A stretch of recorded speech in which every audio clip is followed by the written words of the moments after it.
ആപത്ത് സമയത്ത് എന്നെ ഇവളെ കുഞ്ഞുങ്ങളെയൊക്കെ ആ പട്ടികളെ സംരക്ഷിച്ചത്. ഇവളുമായിട്ട് കടത്തിണ്ണകളിലൂടെ കടന്നിട്ടുണ്ട് ഞാൻ. ഇവളെ കൊണ്ട് സത്യം ഞാൻ കള്ളം പറയല്ല. എൻ്റെ മോളെ നടുക്കത്തെ മോളെ പ്രഗ്നൻ്റായി 3 മാസം തൊട്ട് അവളെ പ്രസവിച്ചൊരു പരുവം വരെയും ഞാൻ കടത്തിണ്ണതോറും നടന്നു. ആരും തിരിഞ്ഞു നോക്കില്ല. എൻ്റെ അച്ഛനോ അമ്മയോ എൻ്റെ സഹോദരങ്ങളോ ആരും തിരിഞ്ഞു നോക്കിയില്ല. അതിനടുത്ത് സ്കൂളുണ്ട്, പെൺകുളങ്ങര സ്കൂൾ. അന്ന് ഓലഷെഡൊക്കെയാണ് സ്കൂളിൽ. ആ സ്കൂളിൻ്റെ വരാന്തയിൽ കയറി കിടന്ന് കൂടെ കുറേ തെരുവ് പട്ടികളുണ്ടായിരുന്നു കൂട്ടിന്. ആ പട്ടികൾ എന്നെ സംരക്ഷിച്ച്. അതുകൊണ്ടുകൂടി തന്നെ ഇപ്പോഴും തെരുവിലുള്ള പട്ടികൾക്ക് ഞാൻ ഫുഡ് കൊടുക്കും. അവരെ കൈ കഴുകാൻ തോന്നത്തില്ല മോളെ എനിക്ക്, സത്യം. ഇപ്പോഴും എല്ലാവരും പള്ളു പറയും പട്ടിക്ക് ചോറ് കൊടുക്കുമ്പോൾ, പക്ഷെ ഞാൻ കൊടുക്കും ഇപ്പോഴും.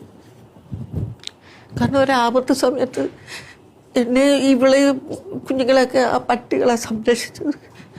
സത്യം പറയാം.